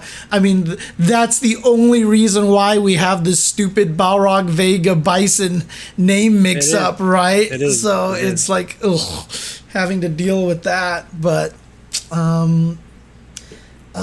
yeah, I mean, I'm not too worried about it. I mean, I think Fei Long has a chance of coming back. I mean, the way that this composer talked about it sounds like he's talked directly to Capcom, and Yeah, but things who can knows? change. Things can change. So Anyways, tell me who Pietra is. Pietra, interestingly enough, in one of the most recent Udon comics, which is a story starring Blanca, he runs into a character named Pietra. And here you can see Pietra on your screen over here. So this He is is from mommy. the most, is apparently a Russian lumberjack, maybe, with a big old axe. And according to this post here, Udon confirmed her official name is Pietra. She's a brand new Street Fighter character and is available in this issue over here. Now, obviously, Street Fighter 6 is coming out, and they said that this is a new Street Fighter character. They Did we get a subtle release of a future character? Maybe, but what's important to remember is this is still a Udon comic. That could be their character. Kind of like there's Street Fighter characters in Street Fighter EX, and it says Street Fighter EX, but Capcom doesn't own the rights to all those characters. Right. So this could be one of those situations, but I think she looks dope. I'd like to see her in the game, probably. Why not? I mean, a big, strong muscle woman. We don't really have. I mean, maybe Armika, kind of, but not like that. No, not like that. I want to this. see that in a Street Fighter game. We don't have a character like that yet. Yeah, especially if she's like Zangief size, dude. That would be awesome. Like Yeah, if it'd be she's fucking just as sick. tall. Yeah, and I mean, obviously it would be weird if she actually had the axe in fighting, but I mean, why not? Why not at this point in time? So just have her chop people. I mean, it's Mortal dude. Kombat now. Fatality. whatever. Falk has a stick. Yeah, it's true. But I mean, it's interesting. I wonder if this is something Capcom's planning to do, because obviously Udon can't do something like this without Capcom's approval. Maybe they're secretly kind of just kind of showcasing characters little by little, Pipe down there, UltraDavid. All right, we don't need your third strike sensibilities here, okay? We don't need characters getting replaced with characters that are kind of sort of like the old character. All right, just give me her and Geef. I think, yeah, I'm down with both of them. I'd prefer both of them because obviously I love Zangief, but again, as I was saying to someone else, like I like to see when characters change, right? So if they do bring Zangief back, I hope he's not like so similar to Street Fighter V Zangief in the way that Street Fighter 4. You know what? Give me Green Hand SFV skill. No, see, right. like, I get where David's coming from in the chat where he says all new characters, please, but I will adamantly disagree with that because that's like the death knell for a fighting game.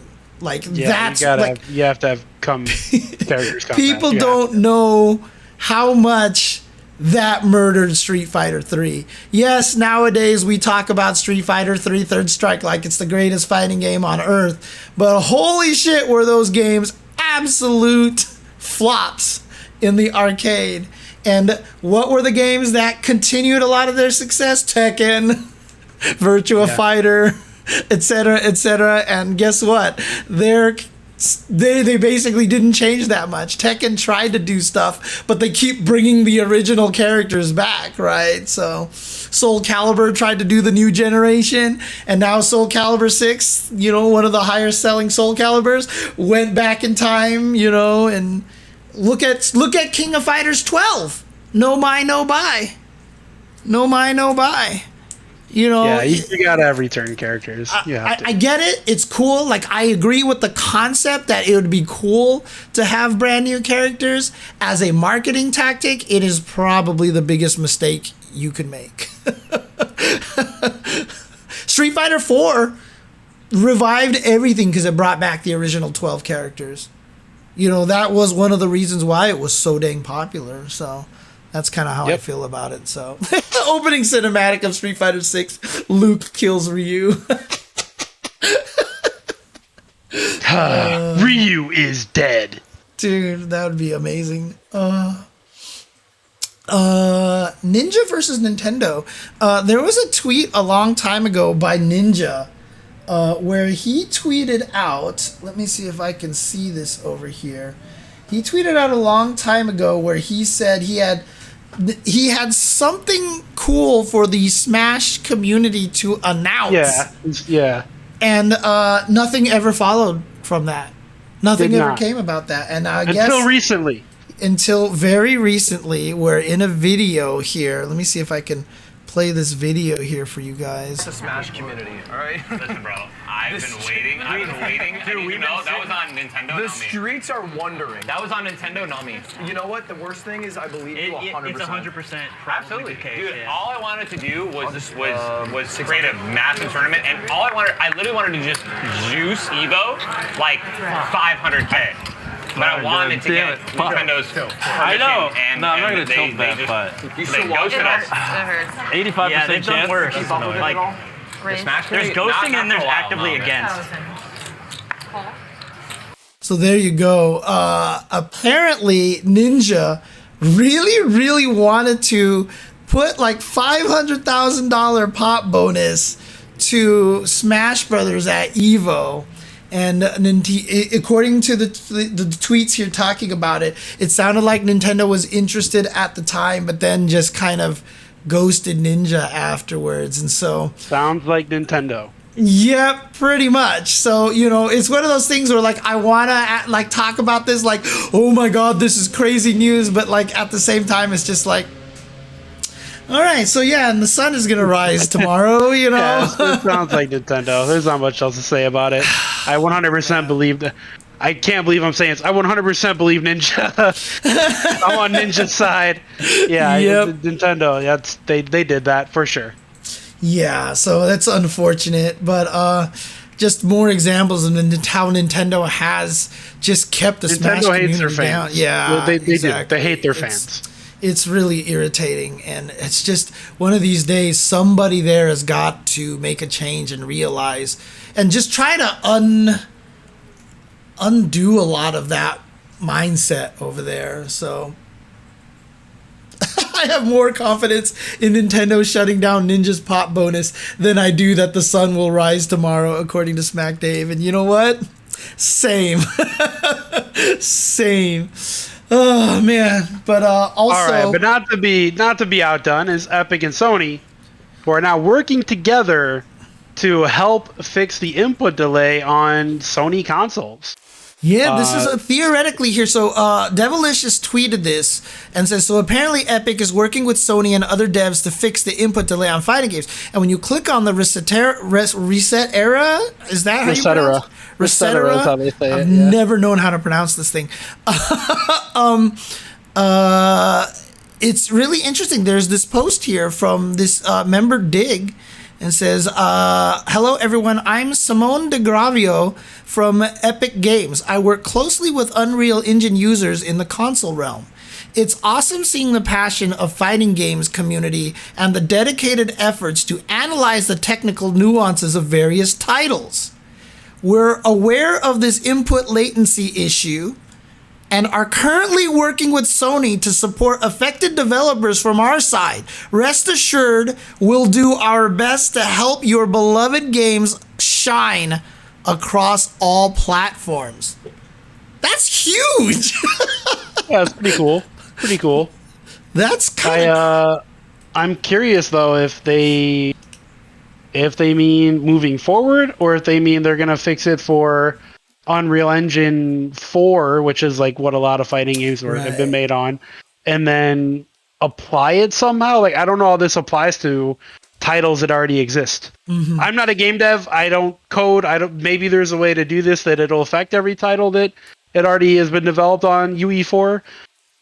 Well, what I'm saying is, I hope it's not just for like UE5 moving forward. I hope it's for games that already exist. it's a tough situation because, for sure, I remember on PS4 when Tekken updated theirs with the patch from the Unreal Engine to remove some of the input delay from Tekken. And everybody's like, why hasn't Street Fighter did this? Remember the 8 frames thing, from a long time ago. And, again, as a developer, changing the underlying engine, even a small thing like this that seems innocuous, can break everything. It's dangerous. Yeah, it could break a lot of things. And so it would require a lot of testing. If they do fix it for the current games for Unreal Engine 4, then it's up to each of the individual devs to download the new version of Unreal Engine, replace their game's engine with it, and then run a whole spate of new tests and make sure that it doesn't accidentally break a frame data thing or create a glitch or a bug here and there, etc., etc. So it's very possible to do for the current generation, but it would require them updating Unreal Engine 4 and then each of the individual companies themselves to update it and test it and make sure it doesn't break their game. But as we were mentioning earlier, it sounds like nobody's playing Strive on PS4, where on PC it's why like... would you? Yeah, I mean, look, you know me, right? I've often talked about my old man, distaste for playing games on PCs, and I only play my fighting games on PCs now. Like, I don't play on any other platform because every time I go back to the console, dude, it's awful. Like, I can't. It feels like shit. Yeah, it really does. And it's not, for me, it's not even like a conscious thing. It affects me subconsciously, which almost makes it kind of worse and kind of more annoying, I'm bad at doing that, adapting back. I was the guy who almost ruined Evo East when we got those monitors and we wanted to see whether or not they introduced display lag. And I was like, this feels fine because my muscle memory was fine, and then everybody showed up and were like, this is terrible. And I was like, shit, my bad. So I am not the right person for this kind of stuff. I mean, no one's going to do that for an old fighting game. True, Veritas. However, I don't think, like for Street Fighter V, yeah, there's no chance. For Strive, I mean, with what we've seen that Arxis is willing to do so far for that game, I think Strive has a chance. I mean, playing the PS4 version of the game on PS5 is pretty close to playing on PC anyways. Is it? Assuming you don't have an Arturo setup that goes back in time to go in the future for you to make sure that you hit the right button at the right time. As long as you have like a normal PC setup, PC and PS5 aren't that different. Yeah, and again, 16-bit says nobody is moving to Unreal 5 on an old game to fix input lag. Right, and so that's what Tubo was asking. Is this... Yeah, that's what I was saying. Does this apply to UE4, or is it only to Unreal 5 moving forward? I hope it's applying to UE4. Right, exactly. Right, but they weren't very clear if that means moving forward they're going to be fixing this with UE5, or if they're trying to fix it with UE4. I mean, plenty of games are still being developed on UE4, so it's like it doesn't make sense to update it. It still makes sense, but who knows what they're actually doing? All right. Then, all right. Do you have anything else to say about this topic here? I don't. I do not. Let's go ahead and move on to the mailbag. Again, obviously, David is not here, so a lot of these things are going quickly here because we don't have David to chime in on a lot of these things here. So we're just going to move to the mailbag questions. Normally, we do 2 mailbag questions. We're going to do 3 just for 16-bit, so we're definitely going to... let me see if I can find the questions over here. So, the first question that we have here on the mailbag, I'm going to do my lame song here. Okay, here we go. So, the first question we have is from Darren, who asks, Darren via Twitter, who asks, Curious about what each of you do to prepare for commentating, like drinking tea with lemon to protect your voice. Is it any different for long blocks versus shorter blocks? What is your strategy for commentating a game you're not familiar with? What is your take on this, Tubo? To answer the last question first, I don't. That's just I feel every commentator should. I mean, there have been times where I filled in for someone because they needed someone and they didn't have anyone else. But if it's like a big event, I will not. If they ask me to commentate a game I'm not super familiar with, I'll turn it down 100% of the time. The worst thing you can do is go out there and sound stupid.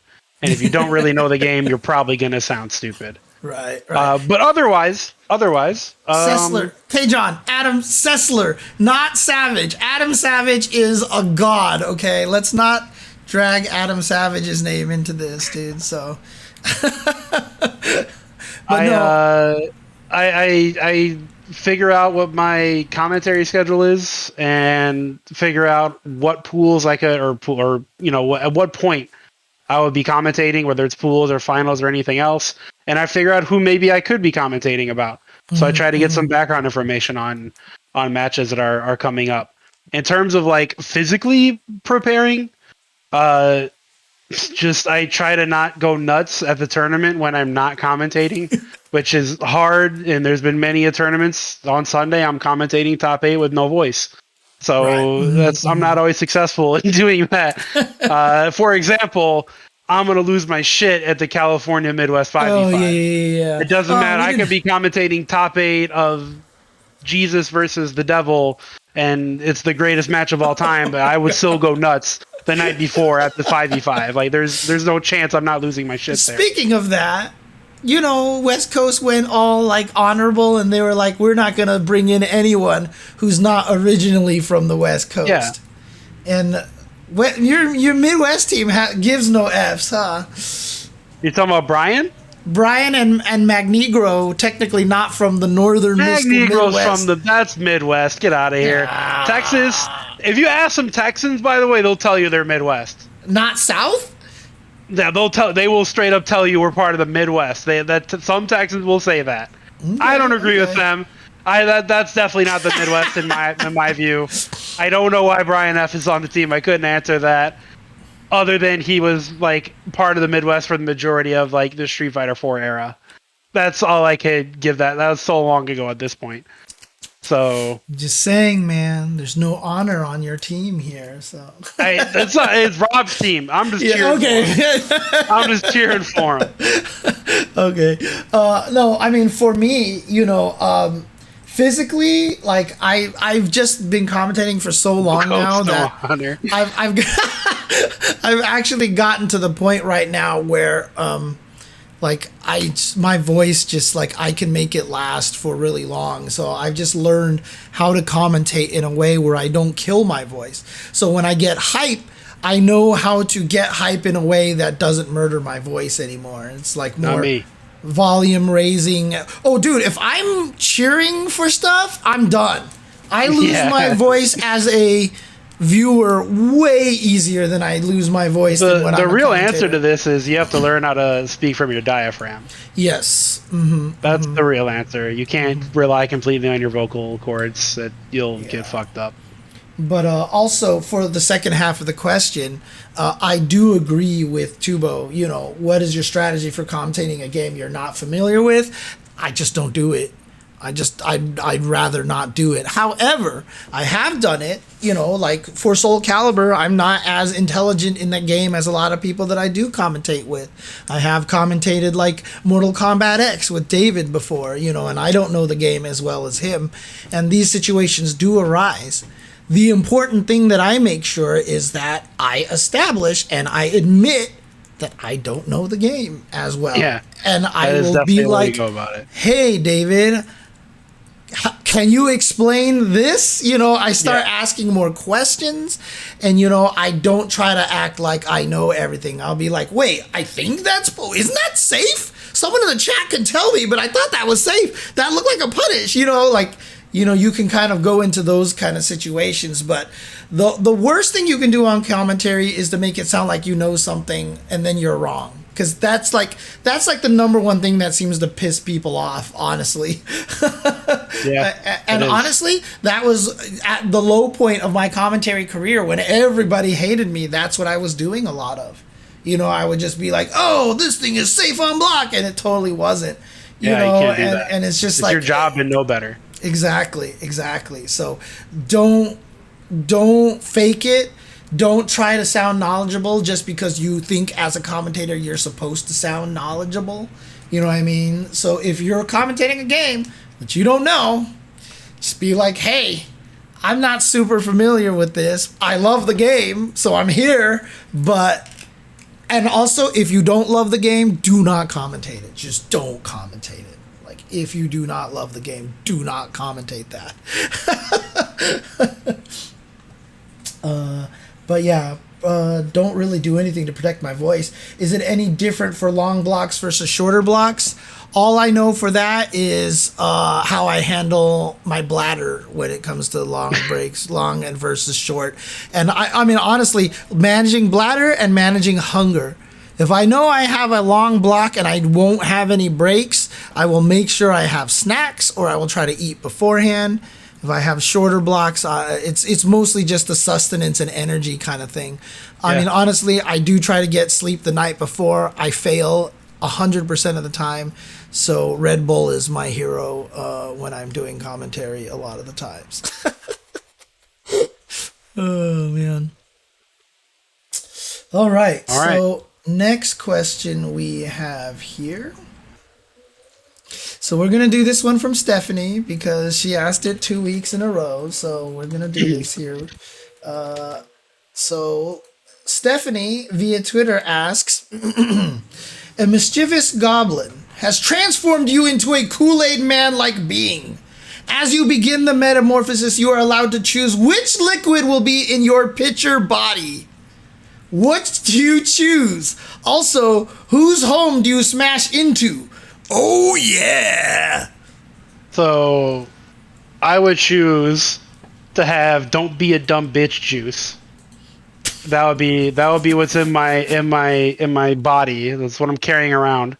Is "Don't Be a Dumb Bitch" juice, and I would crash into the Supreme Court justices' houses and make them chug "Don't Be a Dumb Bitch" juice, so they would stop what the fuck they're doing right now. That's exactly what I would do.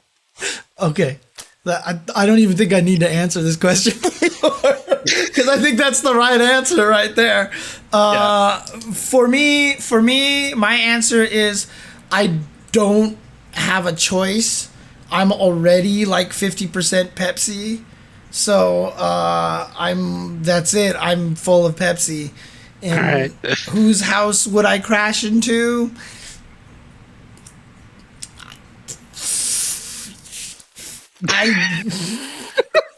I mean, look, your answer just completely made it so that I have no idea what to even say at this point. Crash into my own. You know what? I'll crash into the Supreme Court justice's house and just pour Pepsi on their head and get them all gross and sticky until they start making actually, smart. Be smart. There you go. That's my answer. All right. Sorry to steal your answer. Anyways, okay. And the last one we'll do for today is a question. Whoops, that did not work. That'll work.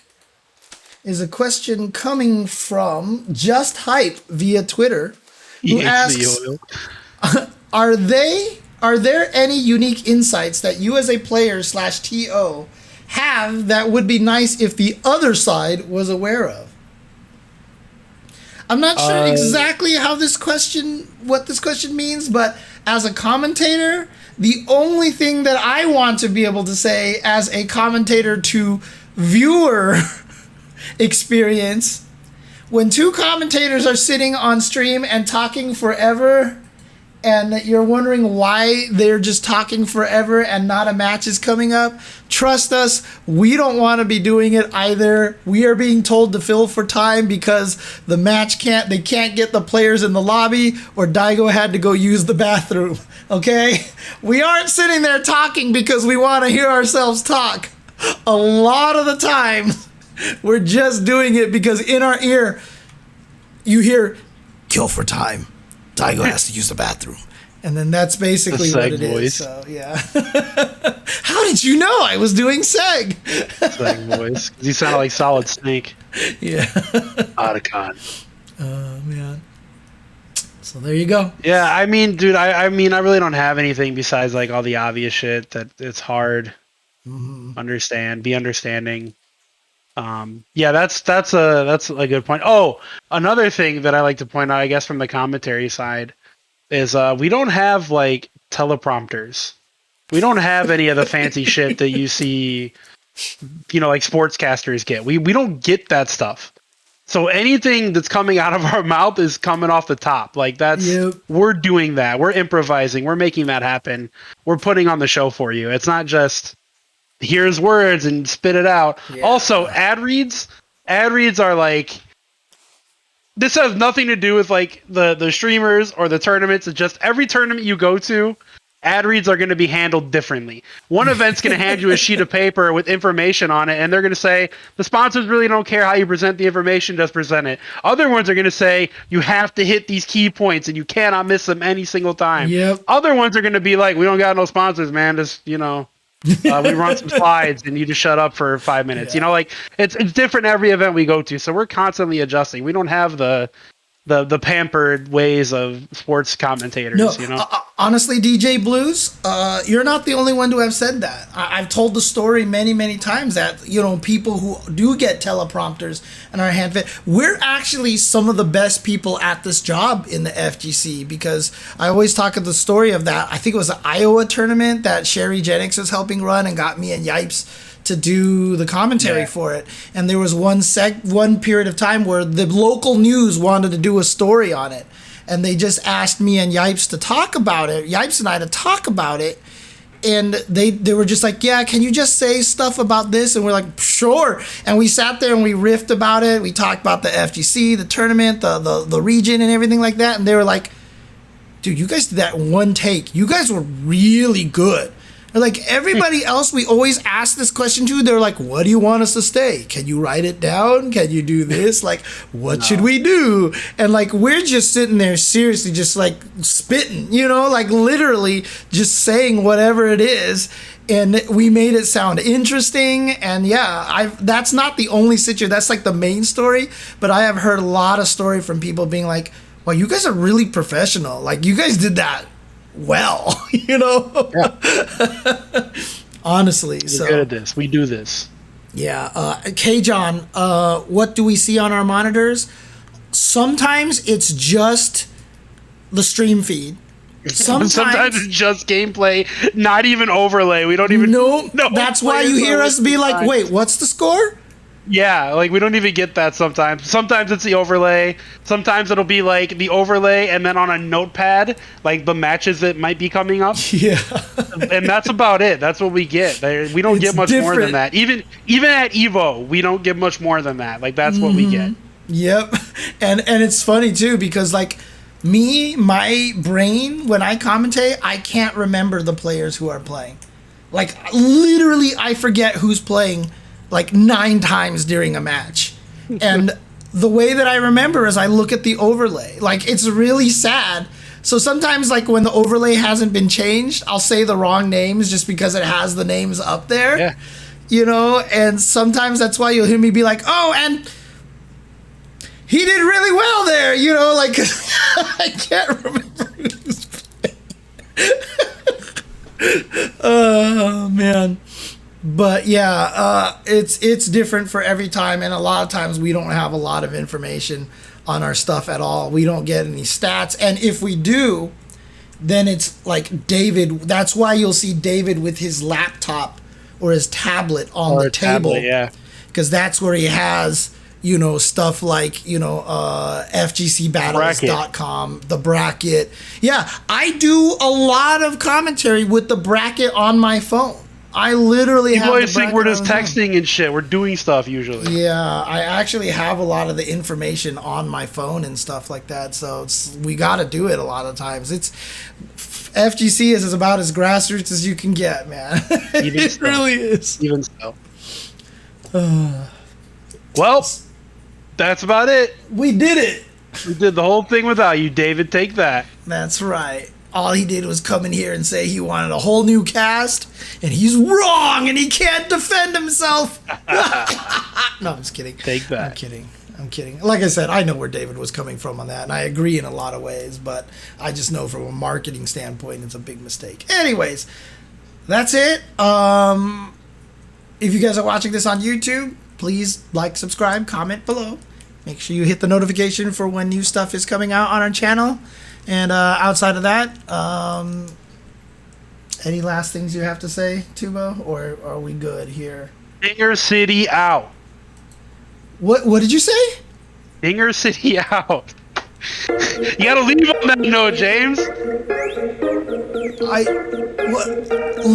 Dinger City is a group of guys that makes Mario Superstar Baseball. Oh, okay, there you go. Sorry. And they end their videos with Dinger City out. Okay, there you go. Okay. Yeah. All right, thank you guys for watching. See you guys next week on the Tuesday show. Peace out.